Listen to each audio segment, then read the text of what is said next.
This episode may contain content of a graphic nature, including descriptions of physical and sexual violence against adults, children, and animals. Listener discretion is advised. Hi everyone, I'm Talia. And I'm Tanya. And together we are Crimes and Consequences, a true crime podcast.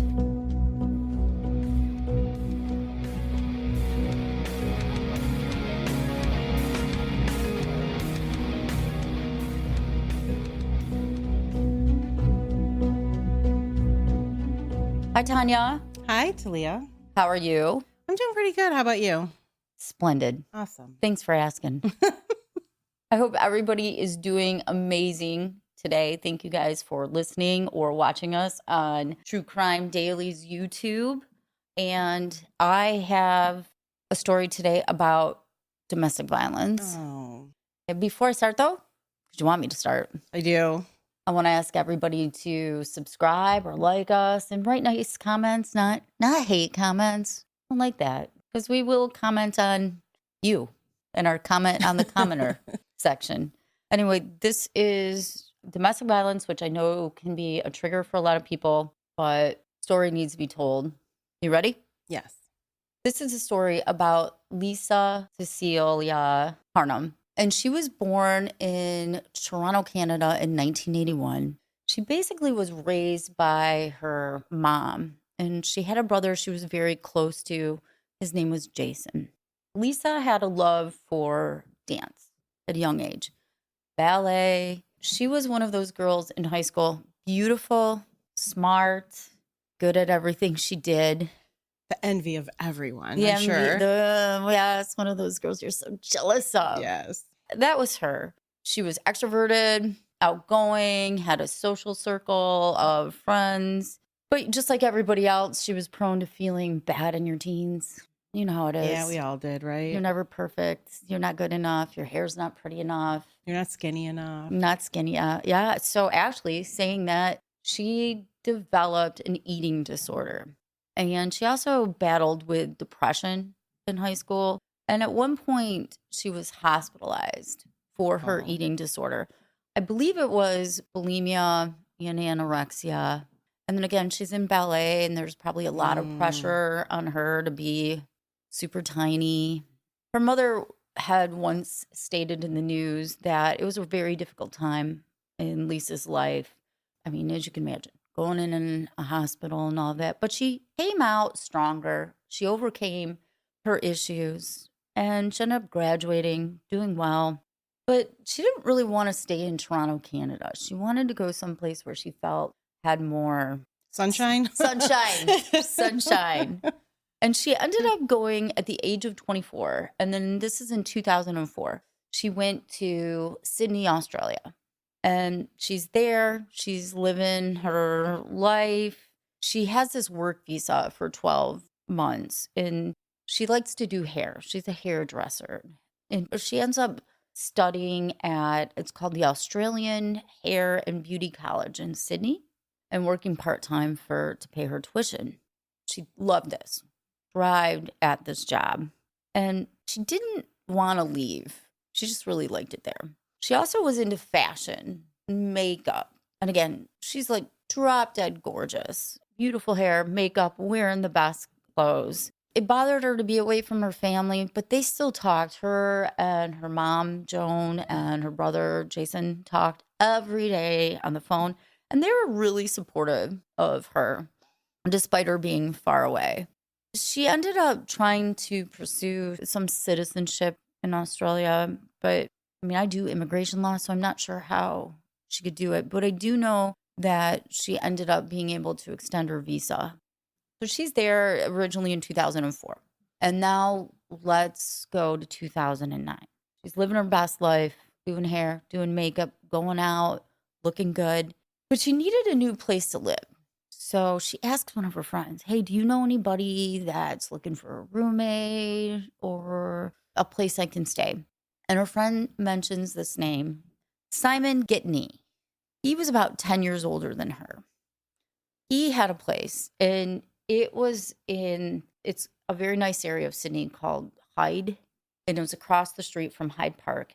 his apartment was 15 stories up, and it had like panoramic view of the park. Oh, beautiful. Yeah. And with all windows, floor to ceiling, with windows. So she talks to Simon, and he agrees to let her rent a room. So a little bit background on Simon. Simon worked selling shoes. He was a shoe importer. Oh, shoe importer. I'm guessing these are very high-end, nice shoes. They're not the shoes you wear. No, definitely not. They're not the shoes I wear.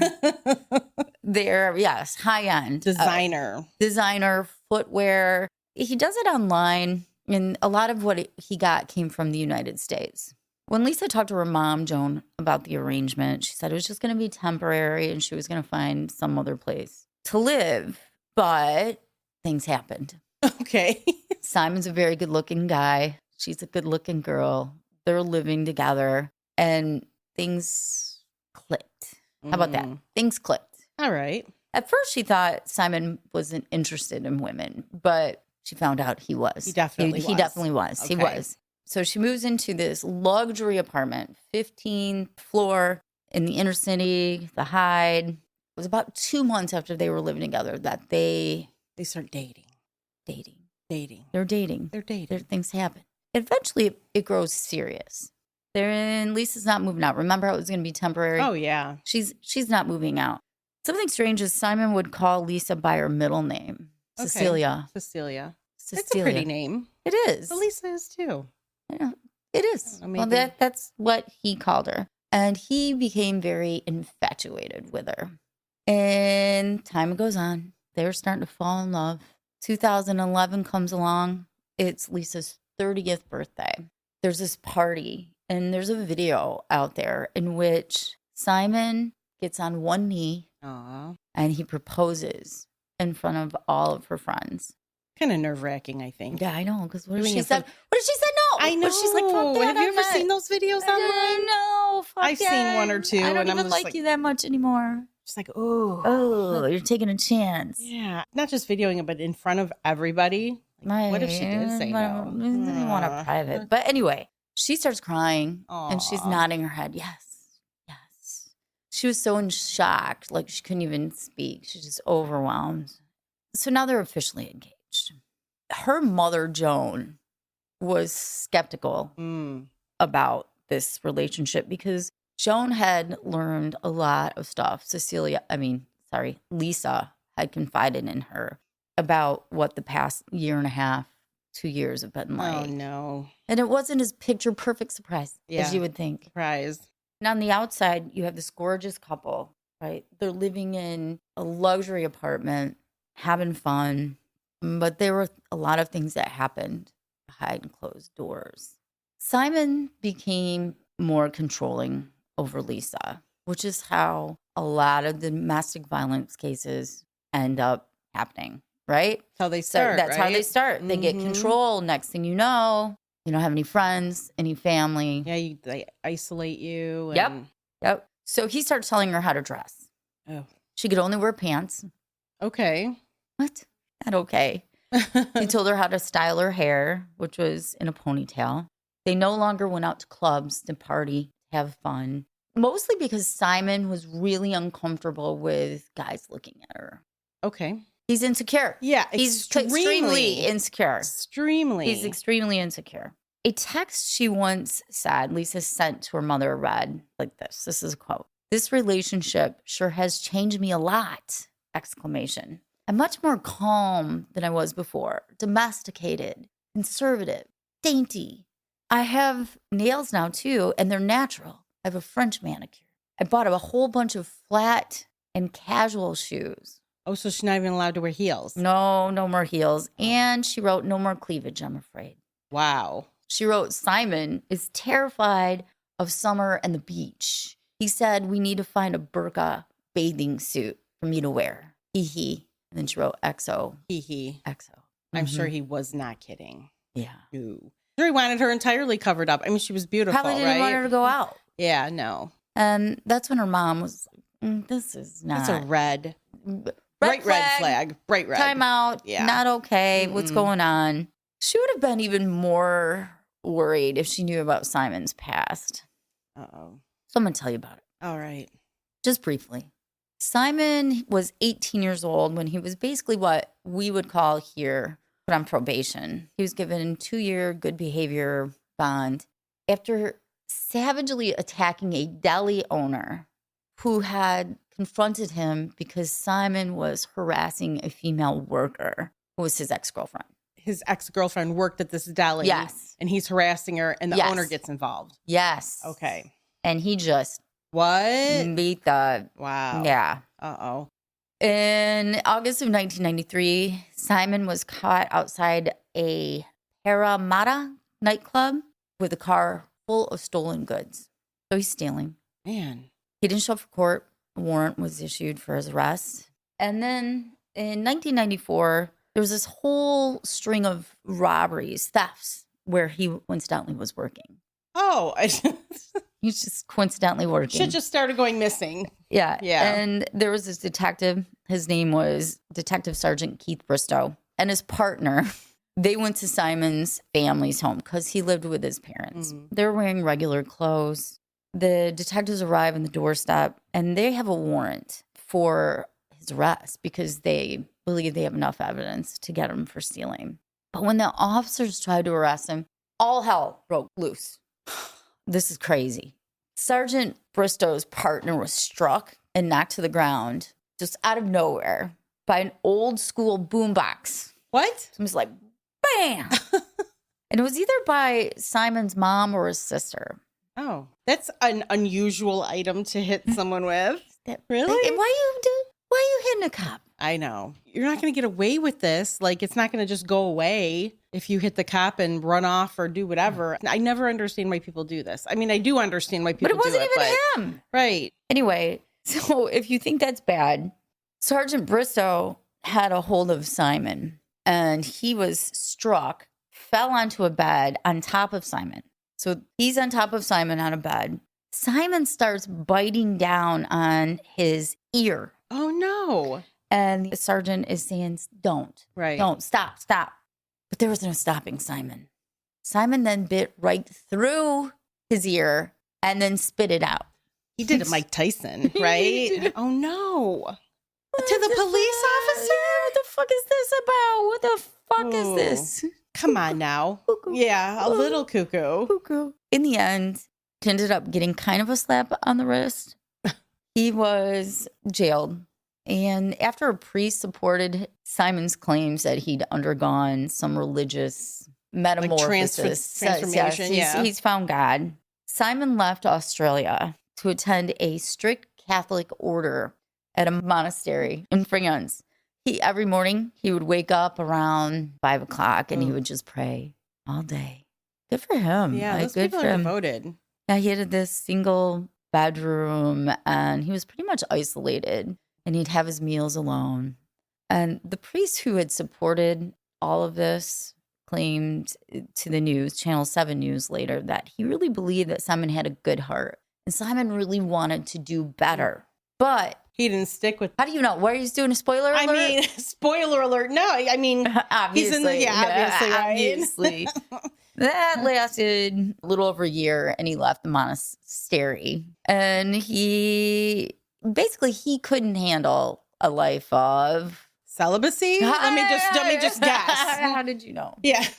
Wow. So he left. Yeah. And he went back to Sydney and he just kind of picked up where he left off. He was going to nightclubs, one specifically. Wow, that's like a 180 from going from a monastery to a nightclub, right? Well, you know. What happened to the devotion? Well, just got devoted to other things. Exactly. So one of the clubs he liked to go to was called the Ivy nightclub. And he ended up being arrested in 2001 for drug trafficking. Drug trafficking? 52 pills, ecstasy tablets. Whoa. 5,000 in cash, all in his pants. Why not? Wow. Why not? They're all mine, I swear. Right? Yeah. I just like to carry a lot of money. I'm not going to sell it. Yeah, I'm not going to sell it. I'm not here to sell it. No, he did. Yikes. And he ended up pleading guilty to the charges. So now let's fast forward. In December of 2010, Lisa went back home to Canada, to Toronto, to visit her family. And she'd been with him for about a year. And Simon didn't end up going on this trip. When Lisa got back home, both her brother and her mom noticed some changes in her. She wore her hair in a ponytail. She didn't wear makeup anymore. And she was into makeup, remember? Yeah. And fashion. And her clothes were dull, like black, gray, non-revealing clothes, which was really odd because, again, she loved fashion. She loved fashion. She loved makeup. She loved being beautiful. Hair. Yeah, Yes. right? I Who mean, doesn't? Yeah. Just like us. Exactly. Only different. Lisa told her mom she wasn't supposed to see her friends in Canada because Simon didn't want her to go out. And he would always check on her. She couldn't visit friends when she went back home? No, because he's controlling her even then. Oh, man.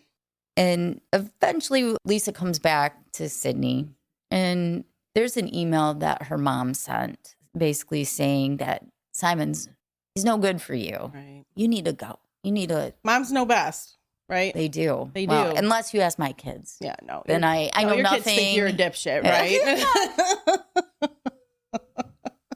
Annoying, the most uncool thing that's ever walked the earth. Right. My daughter even has me like pull down, like not in front of her school, like when I let her out. Yeah. Because heaven forbid. Drop me off on the next block, please. I don't want to be seen with you. Yes. She even had me on Facebook put that I wasn't related to her.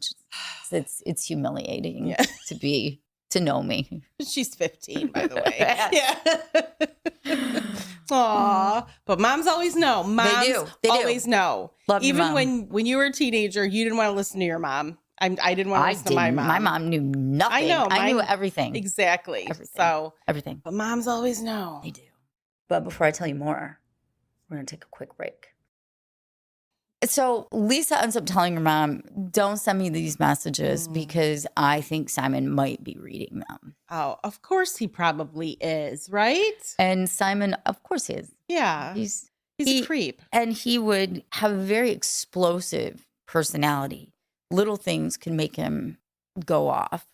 For example, if she prepared dinner not right, or she was working out too long, he would just become super angry. She felt like she was tiptoeing around him, and she would do everything possible to not make him upset. Try to be perfect. Right. Because it's just not worth the explosion, like the reaction you're going to get. And she probably thinks, I am doing things, like he can probably gaslighting her, Yeah. Eventually, despite having to pay, so Lisa had to pay $1,500 in rent a week. A week? Simon convinced Lisa to stop working at the hair and beauty college. No, now she's going to become financially dependent on him. Ding, ding, ding. Right? Another form of abuse. Mm-hmm. In early 2011, Lisa told Simon she really wanted a couple days to work. What is she doing? She's got no kids. I know. She's sitting there doing what?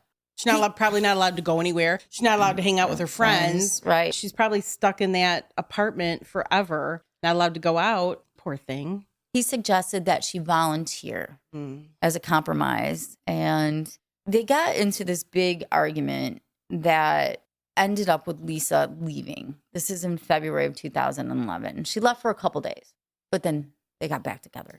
It's almost out. I know. But during the time she was away, she confided in her friend, her name was Rebecca, about the situation. Being smothered, basically, right? She's being smothered.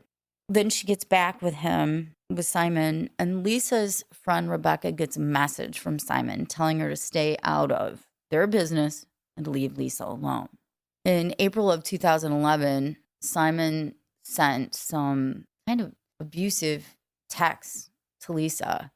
It was because she wore her hair down. Oh, no. She broke a rule. Yeah. There you go again. Yep. With that attitude. He wrote, since you got an attitude and you made the comment about me working during the day, there are two bills worth $900, one for electricity and one for Telstra. I don't actually know what Telstra is, but like gas or something. Yeah, probably. I want you to pay for them with your own money. With the no job that she has. With the no job. Lisa replied, if I had a job that paid me money Instead of something that you're comfortable with, then maybe I could pay something. You are a heartless person. And this pissed Simon off. He's not a heartless person. No, of course not. He's giving her everything, Talia. Yes. He's giving her everything. What is her problem? He wrote her back, quote, "Who the fuck do you think you are? Walking around the house like you own it, or coming and going without my permission." Again, I've waited for you to apologize for your disgusting comment, but you walk around like a peacock with your hair out and too proud to apologize. You lied to me and promised you would listen to me at all times. Obviously, you're still the proud person and nothing has changed. I was trying to break her. Yeah. How dare you have your hair out? You're not listening to me. Yeah. And you walk around like you own the place when I'm paying for everything is really what he wanted to say. Yeah, it's... Wow. Lisa's mom, Joan, once told Channel 7 News that she overheard an argument between Lisa and Simon. And Lisa was going to leave. She went to grab her purse, and Simon grabbed it and attempted to pull her purse away. And when he did it, he broke her finger. Ooh. Now, they'd only been engaged for 5 days when they got into this massive heated argument. Simon sent a text to Lisa that said, quote, "Cecilia, you're my fiance and I love you, but we both know you have problems." Yeah, it's all her. Of course it's her. It's all her. Not fucking him. He's gaslighting the fuck out of her. Right? Oh my God. The problems affect the mood of our relationship at times, but you refuse to admit it. Please pray to God so he can help you get rid of these habits. Oh, I'm so angry. I know. Such a narcissist. I'm so... Jeez, it's all her fault. Like, the only thing that can help her is God, right? Or listening to him. Yeah, or listening to him. She just listened to him. If she just listened, all her problems would be solved. Lisa told him, like, I love you. I do have faults. Who doesn't, though? Obviously, Simon. No, I have lots of obviously faults. Trust me, I have lots of faults. Simon doesn't. Simon's perfect. No, he's perfect. She said she has lots of faults, but she was heartbroken when he would yell at her rather than try to help her work through her problems. And this pissed him off because he's always pissed. Right. And he told her basically, you need to fix yourself. Okay, well, let me Why fix are you with her then? If she's so broken, so horrible. Because he's horrible. Trying, because she can be a good person. Right. If he sees the potential. Mm-hmm. If she would just do everything. He said. Yeah, everything. Things started to change for Lisa. She told her mom she was considering moving to Melbourne. I always want to say Melbourne. I always want to say Melbourne. Melbourne. Mm-hmm. Into a rental property. Mm. She basically what she was stating is that the excitement over the engagement that was over. The reality of the situation was setting in. But Simon stopped that from happening by calling Lisa's friend and being like, "Don't you even think of letting her rent that place from you?" And given all the stress that Lisa was going through, her eating disorder resurfaced, and she recognized that she was having issues. She decided to see a personal trainer. She was working out and she told the trainer that she was struggling with an eating disorder and she was trying to get healthier, work out. The personal trainer recommended that Lisa speak to a counselor who had experience with eating disorders, and the counselor's name was Michelle Richmond. Lisa called, see Michelle, and asked her, "Can we make sure that you don't take any notes when we meet? Because I'm really worried that Simon will somehow get his hands on these notes." That's really sad. She expressed how she felt very isolated and believed that he was monitoring everything she was doing. She did explain to Michelle how she felt a loss of control, couldn't wear what she wanted to wear, couldn't go be with her friends, couldn't do the things that she wanted to do. And she wasn't even allowed to look at guys when they were together. What if she accidentally did? He would get mad. She'd have to look at the floor all the time? But at that point, she said she wasn't physically abused. But Michelle was very concerned about her safety and recommended that maybe she go to a shelter for abused women and suggested that she slowly move her belongings to a storage unit, just to get out. But Lisa was just too afraid of it. On July 28th, 2011, she met with her personal trainer for the last time, and the personal trainer could sense that something wasn't right with Lisa.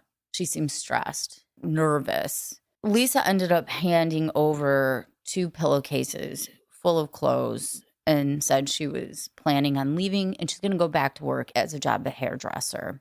She had these 2 pillowcases and she ended up bringing stuff to a storage unit that she did rent with her own money. I don't know how she had her own money, but she did. Eventually, though, Simon confronted her about this. And you say, well, how would he know? Because he's been monitoring her calls, her text messages, everything she does. Did she have like spyware on her computer and Spoiler stuff? alert. Oh, man. Yes. So he saw everything. Everything. That was like his part-time job. Yeah, what the hell does he... You know how much time you have to invest to do something like that? I mean, you tell me. I've never done it. I mean, I've never done it. I can only imagine. Jeez. Around 7 p.m., Michelle, the counselor, received a call from Lisa's phone, but no one spoke. Michelle called Lisa's number back, and Simon answered and said, Michelle, you fucking bitch. Try to contact her or have anything to do with her. I know where you live, and I'll hurt you. What? Yeah. Now he's like... threatening her. He didn't even give a fuck. No. Then Michelle received a text from Lisa that read, quote, leave me alone. You've ruined my relationship. Drop all my stuff off at the concierge no later than tomorrow at 10 a.m. Okay. Because she had given some stuff to Michelle, too. On July 29th, Lisa called her mom in Canada and told her to write down the following information. It was all of Michelle's contact information. And Lisa said, quote, if anything happens to me, please contact Michelle. Oh, that's got to be as a mom. Yes, a terrifying thing to hear from your daughter. If anything happens to me, and she's way in Canada. On the other side of the world. Yes, you know? Yes. Oh, I was just so helpless. And basically your mom said, you need to come on back right now. Get back here immediately. Right Get now. your ass to the airport stat. So Lisa went online and she was trying to book some tickets and work out her visa. Later that day, she called her mom and told her Simon had found out what she was doing. And Lisa found files on the computer that showed all the tracking Simon had been doing with her. Later that night, Michelle, counselor, received a message from Lisa. It said, quote, I wish I never met you because you have ruined my life. I've been kicked out of the house by Simon. I had everything with Simon, but you brainwashed me, Michelle. And now I'm on the streets with nothing. I want the money I paid for you ruining my life, as I'm broke and need money. You should be ashamed of yourself. Thank you for this big mess you've created. Wow. Of course. It wasn't Lisa. It wasn't Lisa. It was Simon. Yeah. It's mid-morning, July 30th, 2011. There's this Japanese exchange student, and he's walking down to Liverpool Street. I don't know where that is. He's going to catch a bus home with his brother. He's waiting on the Hyde Park side of the street. And remember how I told you that they had this panoramic view with all glass that faced the park. So he's waiting there for the bus. And he hears something that caused him to look up the 15th floor. Then he saw something fall down the side of the building. And where the object that fell from, that 15th floor, he could see what looked like a man that was shirtless leaning over the side of the balcony. And then this is all happening quick. Okay? Right. And then, bam, he hears something hit the ground. At first, he thought it was garbage. And then that someone had thrown out the window. But obviously, oh no, it was Lisa. Oh. And then there's this video of Simon going into an elevator, and he had put on a shirt. He's in his pajamas, and he's just making weird hand gestures and freaking out. And he comes running down in a hysterical state to Lisa's body. some of the people, because this is an area, it's in Sydney, some of the people, they stop and they see Lisa and they try to resuscitate her, try to help her. And it was too late. Yeah, 15 stories is pretty 15 high up. stories is not survivable. No, definitely not. Oh my God, I don't even want to think about it. Next to Lisa's body is her purse, which had fallen with her. And this is really weird. In her pocket was this piece of paper. And it's probably like this big. And it's ripped multiple times this way. On the paper, it says there are surveillance cameras inside and outside of the house. Why is it in her pocket? Yeah, and why is it ripped up? And I don't know. Someone had it installed. There was cameras in their apartment. In their apartments and outside their apartment. I don't know exactly where they were in it, but I know he had them outside too. He wanted to track when she's leaving, when she's coming back, what she's doing. CCTV footage showed that only 69 seconds before Lisa fell from the building, she can be seen running out of the apartment, and Simon's chasing after her, and he grabs her, and he ends up putting his hand around her mouth. Neighbors, other apartment units, people in the other units could hear, "Please help me. God help me." That's 69 seconds before her body's over. As I said, after Lisa falls, Simon is seen on this footage in front of his door, and he's trying to get an elevator. And he's pacing back and forth, waiting for the elevator. And then in the elevator, as I said, he's clearly freaking out, running around like a rat in a cage. All the while, Joan has been texting. Oh, no. Because Lisa was supposed to get the tickets to fly to Toronto. And Joan hasn't heard from Lisa now. And she texts Simon, quote, "Please tell me that Lisa's okay. This is a mother pleading with you, wanting to know she's okay." And it was about 2 a.m. that Joan got a call from the police stating her daughter was dead. Oh. So Simon had his own version of events. Oh, yeah. What's he got to say? Yeah. I can't wait to hear this. He's got shit to say. He told the police that she fell. She fell from the balcony. Okay. So it's July 30th. He woke up to go on his computer and to look at his spyware. Of course. And you know what? He couldn't log in or something happened. So he just tells the police he has the spyware. Yeah. Okay. He's trying to be forthcoming. Yeah, right. He's just being honest, right? And then he looks at porn. Okay. After the spyware? And he tells the police, it's looking at some porn. Okay. For some reason, I guess he wasn't able to get in the spyware. So he tries to log in again, but he was unable to. And he found out that Lisa had changed the password. Oh, she got into it. Wow. I don't know how. Oh, that probably set him off. Oh, yes. Hello. Right. And so he's pissed. They were arguing for a while. And then he says he went back to bed. And he said he got up a little later and found that Lisa had packed her bags. And she's booking a flight. She's leaving. And he challenged her as she grabbed her purse to run out the door. He chased after her. He admitted that. He grabbed her and he brought her back into the apartment and wanted to talk. He was going to make her some tea. Uh-huh. Make her some fucking tea. Uh-huh. Sure. He's going to make her some tea. Sure. And they're going to work things out. But after he brought her back in, she ran out again. I mean, they're in the hallway. He's grabbing her. It's probably a frantic scene. Come on in. It's bad. Yeah. And we're just going to come have a calm cup of tea. No, I don't believe this at all. He says Lisa ran from the couch while he's making tea. I'm just making the tea. And instead of running out the door, she ran to the balcony? Yeah, yes. Bullshit. My bullshit meter is going off. Real high bullshit. Yeah. Like, why would you run to the balcony? Yeah, why would you run to the balcony instead of running for the door again?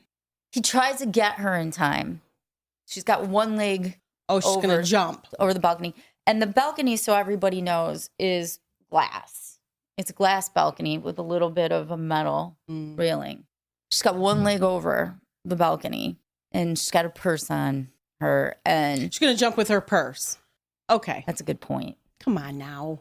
Yeah. Again, the bullshit. And she's going to jump instead of trying to leave. Yes. He tries to get there and she slips, and he says she's laying on the awning below and grabbing the balcony, and then she just loses her grip and she's gone. 15 stories. There were no signs of a struggle. No. And so maybe his story could have been something that the police could possibly have believed, but there was more people that witnessed what happened. In particular, there was a guy named Josh Rathmell. He was an editor for, I think, ABC at the time. And he's just walking in the park when he notices something across the road at the Hyde Park apartment complex. He looked up, and what he believes he saw was someone without a shirt carrying what he thought was a suitcase. Okay. And it looked to Josh like the person was throwing the suitcase over the balcony. And that ends up being what gets Simon. So 4 days after Lisa's death, he was formally charged with her murder. He's got these murder charges hanging over his head. He's in jail, but he manages to find love still. Really? Mm-hmm. He's got a new girlfriend. Her name is Rachel. She was 24 at the time of his trial. He's got to be like 40, right? Because he was 10 years older than Lisa. Yeah. Well, they met in 2009, and they claimed they were just friends. But people believe, I don't know, that perhaps they were more. That maybe he was cheating on Lisa? Yes. Well, that would explain a lot. I'm not saying it happened. I don't know. It's all alleged. I wasn't there. It's alleged. Yes. And close friends. One of the things that really surprised people is how much that Lisa and Rachel looked a lot alike. Really? They both had long dark hair, slim figures, brown eyes. Later on, Rachel would say that she didn't see any resemblance whatsoever. Well, do you really want to see a resemblance? Right. No. With your boyfriend's old girlfriend? That's dead. Yeah. No. Simon ends up, instead of having a jury trial, he chooses to have a trial by judge. Basically, probably because everybody thought he was an asshole. I'm guessing. I'm speculating. I don't know. See, to me, that would be risky because in a jury trial, you have to convince all 12 people. That's true. But there's could be just one person, like a holdout, thinking that you're innocent. Whereas if you're having a bench trial and the judge is just deciding, it's only one person. But a judge is going to look at the law and not be based on emotions. That's true. Like, oh, you're an asshole, so you're guilty. Right. That is true. That's my thought. But I think I would gamble on a jury trial. I think I would. I think I'm likable enough that maybe they wouldn't hate I me. would never, hope to be in that situation, but yeah, I think I would just gamble it. But okay. As lawyers, we always want a jury trial. Yes. All you got to do is appear likable, like you said. Well, he's not. Yeah, no, he's not. Maybe, if I could just charm the jury and get one person. Well, at least he didn't take the stand. Oh, that's too bad because I would love to see that. He's not that big of a narcissist. No, I'm surprised. His trial began October 21st. The prosecutors painted this picture of Simon, jealous, abusive partner, how he alienated Lisa from her friends and family. They brought up all the surveillance and the tracking and the controlling. Creepy. And then how coincidentally, when she finally has the courage to leave, she's dead. Yeah. But Simon tried to paint it differently. His defense attorney said that she'd had depression when she was younger. She had issues and that she committed suicide. What a crock of shit. I guess that's the only defense he really has. What's he going to say? I know. We call it polishing a turd when you have a really bad case. You just said that on True Crime Daily. Oh, we do call it polishing a turd. Yeah, when you have a bad case. It's a professional term. It's a professional term. And that's what his lawyers had to do was polish a turd. So they tried. Basically, that was the gist of it. But then when Josh Rathmell testified, that was kind of the nail in the coffin. Yeah. And then also, by the way, the prosecutors brought up, so we have this glass balcony. There's no fingerprints of Lisa's on it. And it should be filled with fingerprints. Yeah, if she's trying to climb over it. And struggling and slipping. Yeah. There was none. Oh. So they had all the witnesses testify, and the trial actually lasted for 4 weeks, which seems, I mean, that's kind of It's a long time. a long time for this. I don't know. It's not a O.J. Simpson case here, you know what I'm saying? Or But some serial killer with like a bunch of victims or something. But okay. well, guess what the judge thought? I'm really hoping the judge thought he was guilty. Yes, of course. The judge thanked everybody and then said, quote, "And many times in his evidence, the accused struck me as a person playing a role, telling a story which fitted neatly with the objective evidence, but which did not more than that." I don't know what that exactly means. Basically, what she's saying is his account often made him probably look better. Yes. And it was like, didn't match the facts. Yeah, she saw right through his bullshit. Yeah, she did. She didn't like that they were trying to sabotage her character. She said, "There's no doubt in my mind that he was in a state of rage at that point and he lost control of his temper." That's probably true. Oh, yeah, of course it's true. The proposition that he was able to bring himself under control so quickly after the struggle that they saw on the CCTV footage where he's grabbing her by the mouth. It's like behind her? Yeah, and pulling her back into the apartment. And then in 69 seconds, she's now over the balcony. He's calmed down making tea. Yeah. Yeah. And she, climbs over that. The judge said, "I cannot know exactly what happened in the apartment in the minute or so following the struggle at the door, but I think it's likely that Lisa Harnum was at some point rendered unconscious." Oh, that's her theory. In those 69 seconds. Yeah, because I was wondering, like, if she wasn't screaming or really like struggling, that would make sense. Yeah, I mean, in 69 seconds, you can pull someone in, make them at least unconscious. Yeah. I mean, I wasn't there. I'm just saying. It makes sense. Based on my assessment of all the evidence, I am satisfied beyond reasonable doubt that the accused maintained his rage and in that state carried her to the balcony and unloaded her over the edge. I find the accused guilty of the murder of Lisa Cecilia Harnum. That's when Rachel, his girlfriend, no, I forgot about Rachel, screamed, "You're wrong, you're wrong." She had to be restrained. She eventually went outside where all the reporters were, took out a cigarette and asked if anybody had a lighter. And she just was filmed in front of everybody crying hysterically. And Simon's mom had to be taken away by ambulance. I can understand his mom. Yeah. You don't want to think that your child did this. And that's basically the gist. He did end up getting 26 years. Was it 26 to life? It was 26 years in jail with a minimum non-parole for 18 years. Okay. Wow.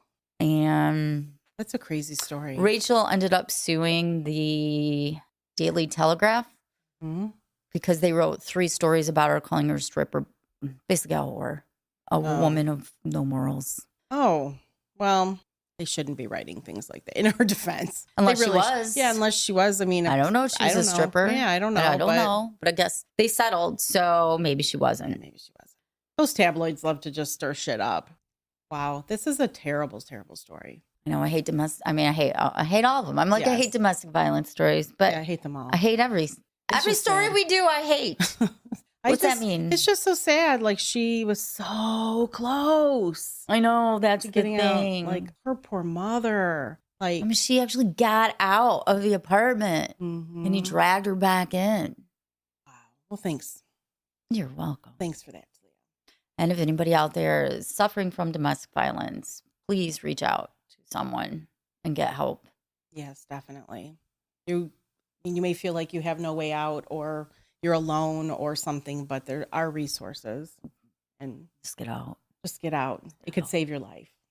That's the story of Lisa. Yeah. Well, thank you everyone for watching and listening. To our episode this week. If you would like to find out more about us or about becoming a Patreon member where you can get additional episodes, you can go to our website, crimesandconsequences.com, or you can go to patreon.com/TNTcrimes. You can find us on social media, Facebook and Instagram at Hardcore True Crime. You're so cute. Right now you look to me like you'd be a school teacher.